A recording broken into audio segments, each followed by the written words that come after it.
د پښتون په تاریخ کې دا ورنګ نه واخله تر فرنګ پره د مزاحمت نشان جوړ دی او موږ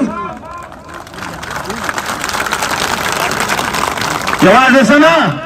د پښتنو ډېر درانه مشران ما راغږولي دي ټولو وویل چې د خیبر د نام هم چې د 11 اکتوبر سره ولګېږي د دښمن منډه به ویني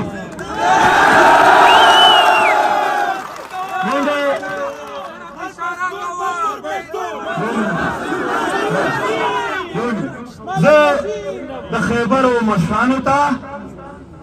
د خیبرو سپینګیرو ته د خیبرو سیاسي خلکو ته علما ته او سماجي خلکو ته دغه یو ورکوو خبره ورته کوو چې تاسو مشوره کوئ یا مو مشوره کړې وي که خیبر دې ته تیار وي نو د 11 اکتوبر د پښتون قومي او تاریخي ورځ به موږ د خیبر په خاوره وکړو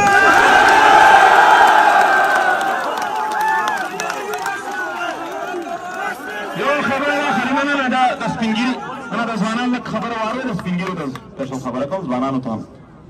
ګوره دا ډېر لوی باور دی دا مېلمه سړی خپل کور ته بوځي خیبر ما خپل کور شمار کړی دی زه دومره مېلمانه چې راولمه دا ټول بیټکونه هم بیا زموږ د پښتنو دي بلکل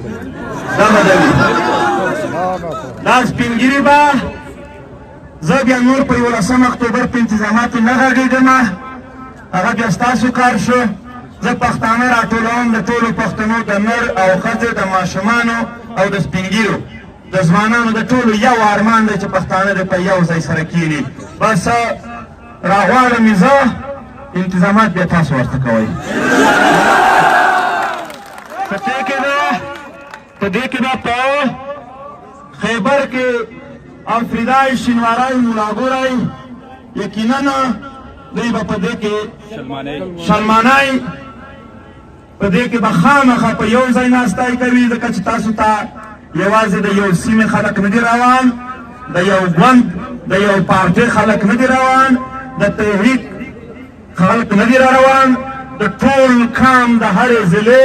500 300 600 800 هغه مشران چې هغه د سیاسیانو هم مشران دي هغه قبایلي امایدین هم دي د علاقې ملکان مشران هم دي هغه علما هم دي او د هرې پیښې د هرې د ډاکټر نه واخله تر مزدور پورې د ټولو مشران هم دي یقینا بوج خو به وي خو د خیبر مېلمستیا مېړانه غیرت او ننګ باندې مکمل اعتماد لرو مکمل باور ولرئ چې تر ټولو ښکلی دوی کولی شي